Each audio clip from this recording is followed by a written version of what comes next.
The courtroom door slammed shut behind Isabella Vanderbilt, the echo ricocheting like a gunshot through the marble corridors of the Manhattan Supreme Court. Flashbulbs popped. Reporters shouted. Her father, tech billionaire Alexander Vanderbilt, stood on the courthouse steps, his face carved from the same cold steel as the skyscrapers he owned. "My daughter will learn discipline," he told the cameras, voice clipped final. Isabella, 17, wild-eyed, mascara streaking like war paint, flipped the bird at the swarm and vanished into a black SUV. The judge had just sentenced her to 6 months of community service at St. Agnes Academy, a crumbling public high school in the Bronx, under the supervision of the custodial staff. No bodyguards, no trust fund access, no escape. That was the moment the internet exploded. A grainy video of her meltdown hit TikTok, racked up 40 million views in a day, and birthed the hashtag Billionaire brat. Comments poured in, "She'll quit in a week. Daddy will buy her way out, but she can't even hold a mop." But no one, not the tabloids, not the trolls, not even Alexander Vanderbilt, knew what was coming. If you're already hooked, smash that like button so this story finds more hearts, and hit subscribe with the bell on. You won't want to miss what happens next. The first morning at St. Agnes, Isabella arrived in a chauffeured Maybach, sunglasses the size of saucers, AirPods blasting drill rap. She stepped onto the cracked sidewalk in limited edition Balenciaga sneakers that cost more than the school's annual janitorial budget. The principal, Mrs. Delgado, a woman who'd seen every flavor of chaos in 30 years, pointed to a dented metal door. "Custodial closet, Mr. Rivera will show you the ropes." Mr. Rivera was late. Isabella leaned against the wall, scrolling X, when a little girl, maybe 6 years old, tugged her sleeve. "Are you the rich girl from TV?" the kid whispered, eyes wide. Isabella opened her mouth for a cutting reply, but the girl's backpack was patched with duct tape and her shoes squeaked with holes. Something snagged in Isabella's chest. She crouched. "Yeah, that's me." The girl grinned, missing 2 front teeth, and ran off. Then the janitor appeared. He was pushing 40, broad-shouldered, wearing a faded Yankees cap and a navy jumpsuit with MRIVRA stitched in crooked red thread.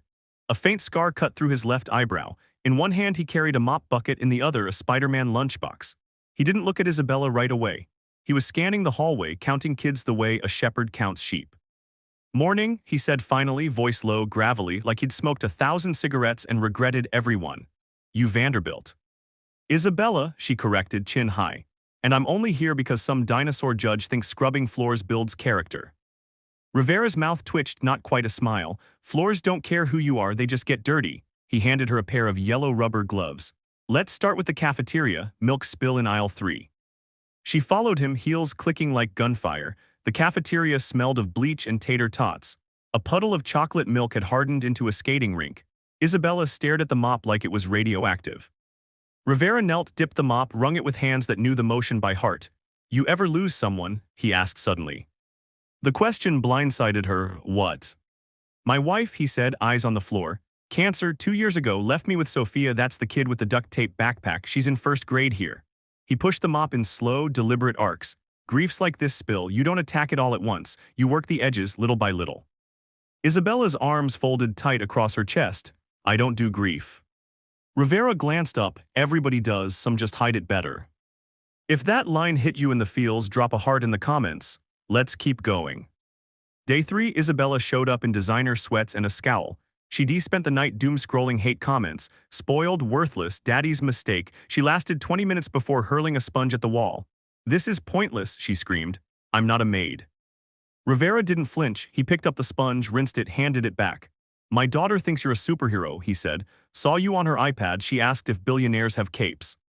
Isabella snorted. "Tell her capes are for people who fly away from their problems." Rivera studied her. "You ever think maybe you're the one stuck on the ground?" That afternoon, Sophia waited by the bike rack, clutching a crumpled drawing, Isabella in a cape made of dollar bills mopping up a rainbow. "For you," the girl whispered. Isabella took the paper with trembling fingers. The hate comments blurred behind her eyes. Week 2, the challenges escalated. The school's ancient boiler exploded, flooding the basement with ankle-deep sewage. The city wouldn't fix it for weeks. Classes moved to the gym, tempers flared. Isabella, now on bathroom duty, gagged at the stench. She was ready to bolt, call her dad, stage a dramatic exit, consequences be damned. Rivera found her retching by the dumpsters. "You're not quitting," he said. It wasn't a question. "Watch me." He blocked the gate with the trash cart. "Sophia's class is doing a Thanksgiving play. She's a pilgrim. Costumes due Friday. I'm short on fabric, on time, on sleep. But I'm not quitting because she needs one adult who doesn't disappear." His voice cracked on the last word. Isabella stared at the drawing still tucked in her pocket, now soft from handling. She thought of her own mother, gone since she was 4, a car accident Alexander never spoke of. The mansion had been a museum of silence ever since. She swallowed bile. Fine, but I'm not wearing those stupid gloves. Rivera's grin was small, tired, real. Deal. Comment below, would you have quit, be honest. They worked through the night. Rivera taught her how to snake a drain, how to patch drywall with cardboard and duct tape, how to laugh when the universe kicked you in the teeth. Isabella discovered muscles she didn't know she had and a rage she'd never named. One night, while scrubbing graffiti off a locker, VANDRBILT equals trash, she confessed. My dad thinks money fixes everything, she said, voice raw. When Mom died, he bought me a pony. I was 4, I wanted a hug. Tears mixed with soap suds on the tile. He sent me to boarding schools in 3 countries, said I was too much. Rivera listened without interrupting, the way you listen to a storm. When she finished, he handed her a clean rag. My wife used to say people aren't problems to solve, they're stories to hear. He paused. You're not too much, Isabella, you're just unheard. The next day she showed up early. No sunglasses, hair in a messy bun. She organized the supply closet, color-coded the cleaners, even labeled the mop buckets. The other custodians, Mr. Chen, Miss Lopez, old Mr. Washington, watched in stunned silence. Then came the fire. It started in the art room, faulty wiring, midnight. The alarm shrieked. Rivera was on night shift. Isabella, unable to sleep, had snuck back to finish a mural she'd started on the cafeteria wall, a city skyline where every window glowed with a different kid's dream. She smelled smoke first. She ran. Flames licked the hallway. Sophia's classroom was 2 doors down. Rivera was already there, kicking in the door, coughing, searching.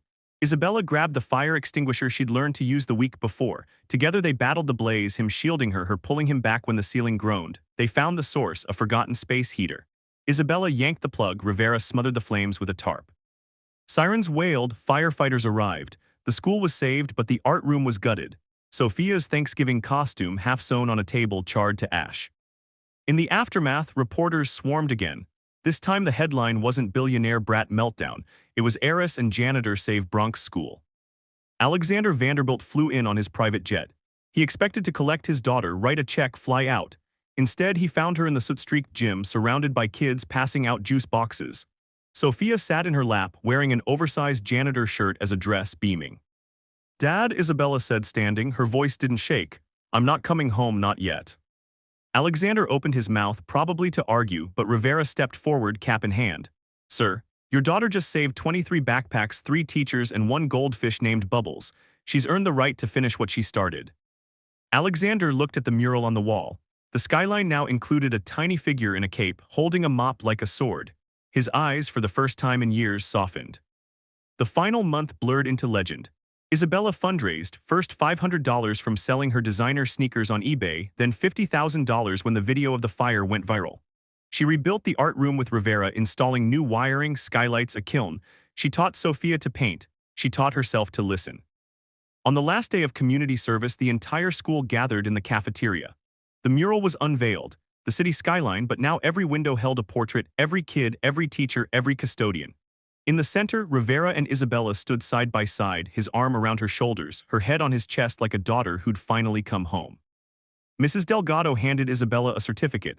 For exemplary service, she read. The kids cheered. Sophia ran up, arms wide. Isabella lifted her, spinning until they both collapsed laughing. Alexander watched from the back, silent. When it was over, he approached Rivera. Name your price, he said quietly. Anything. Rivera adjusted his cap. Give her the pony back, he said. The one from when she was 4, and maybe show up to her art show next month. Alexander's limo idled outside. Isabella hugged Rivera goodbye. You fixed me, she whispered. No, he said, eyes shining. You fixed yourself, I just held the flashlight. She climbed into the car, but not before turning back.